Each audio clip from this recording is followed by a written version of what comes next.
Long before Rome ever paved a single road or raised the Colosseum, there was this incredibly sophisticated civilization dominating the Italian peninsula. We know them as the Etruscans, and they were brilliant. Masters of metallurgy, running massive trade networks, painting these absolutely breathtaking, joyful tombs.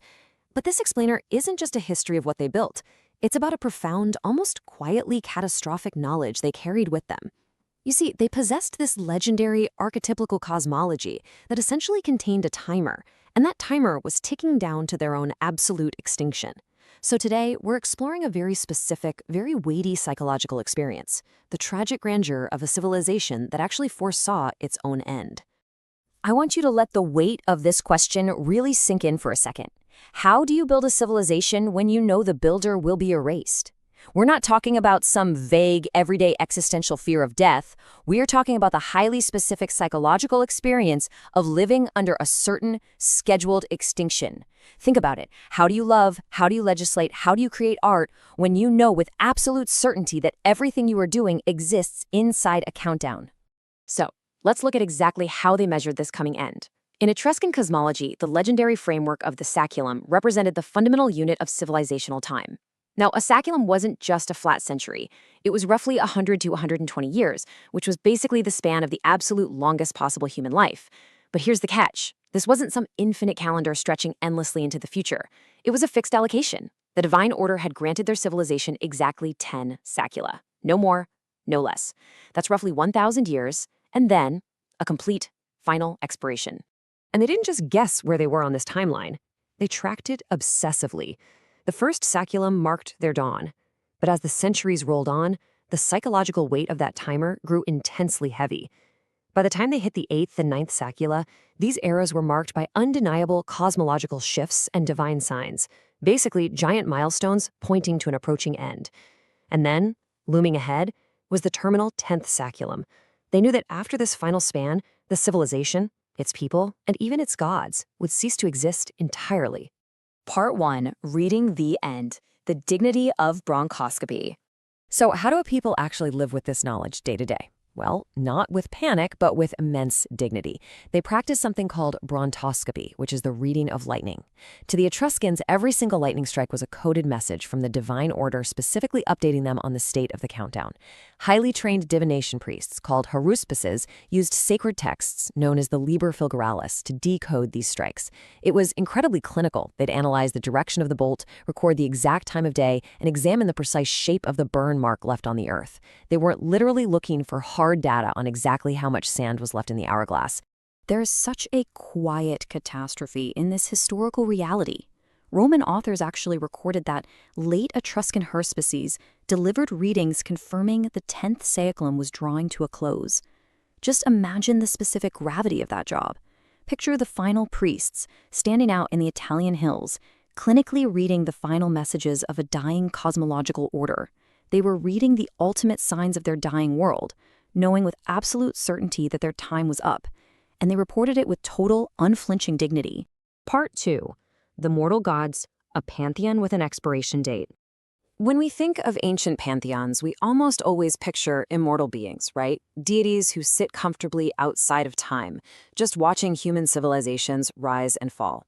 But the Etruscan mythological system understood with remarkable precision that their gods were not immortal observers. The divine beings themselves were allocated a fixed lifespan, which was entirely tied to the lifespan of the civilization. When that 10th saeculum ended, the gods wouldn't go down in some epic, grand cosmic war, and they wouldn't just pack up and move on to another group of people. They would simply end. They were subjects trapped inside the exact same countdown. Part 3, The Building Question. Action under certain annihilation. This brings us to a massive psychological crossroads. If you know your theology is going to be silenced, your laws overwritten, and your art completely buried by time, how do you respond? What is the point of pursuing excellence if the civilization that even defines that excellence is scheduled for certain annihilation? Well, the historical proof is absolutely staggering. You build anyway. You don't freeze up, you don't surrender to despair.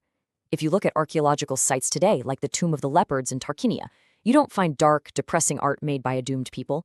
No, you find incredibly vivid, joyful tomb paintings. You find advanced metallurgy, immensely complex architecture, and this deep, profound investment in earthly vitality.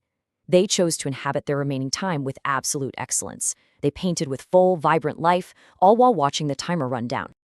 Part 4. The historical irony. Extinguished, but strangely. There's a deeply tragic historical irony to all of this. The cosmology predicted their extinction, and sure enough, the extinction came. Between roughly 489 BCE, the Etruscan civilization completely ceased to exist as a distinct people. But they weren't ended by some sudden, grand cosmic finale at the stroke of midnight on the 10th Saeculum. The actual end was stranger and honestly a lot more mundane. They were slowly silenced, assimilated, and absorbed by a civilization that had learned almost everything from them. Rome. Roman augury, gladiatorial games, even the iconic Roman toga, those all have Etruscan origins. But the Etruscan language was gradually forgotten, their people were granted Roman citizenship after the Social War, and their distinct, vibrant identity simply dissolved into history. Part 5. The Mirror of the Present, Terra Management and Finitude. We study this ancient reality today because their phenomenological experience actually mirrors our own modern psychological landscape in a profoundly unsettling way. What the Etruscan countdown maps onto is what we now call climate and ecological anticipatory grief.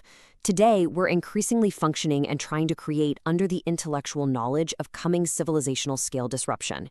We know the future holds massive ecological loss, yet on a practical level, we still have to wake up every day and continue functioning. The Etruscan experience is the precise ancient analog to this very specific suffering of the known future. So the absolutely crucial point here is how human psychology responds to finitude. You might have heard of Ernest Becker's terror management theory, which usually looks at how individuals cope with their own personal death. But the Etruscans essentially applied this to a whole civilization. They experienced genuine grief for what had not yet been lost, but certainly would be. And as the psychiatrist Viktor Frankl noted when he developed logotherapy, meaning actually becomes more urgent, not less, under the condition of certain death. Modern mortality salience research totally backs this up. The acute awareness of the end actually increases the intensity of our cultural production. The Etruscans are the ultimate historical proof of this psychological mechanism in action. Part 6. The legacy paradox. Why build for the end? We are left with a profound conundrum when we look at their surviving artifacts today. Things like the Zagreb linen book, which was mysteriously wrapped around an Egyptian mummy, or the incredible bronze liver of Piacenza. Usually, civilizations build art as a legacy, right? Something to survive their own ending. But the Etruscans knew they wouldn't survive. The answer, preserved right there in their vibrant art, is this. The building was never for after. The building was purely for now. The meaning of their work, the staggering excellence of their entire civilization, was never dependent on it surviving forever in a museum or being remembered by future generations. For them, the meaning was entirely in the act of making it. And so we are left with the legacy paradox of a people who built brilliantly while watching the clock run out. I want to leave you with this explainer's final thought.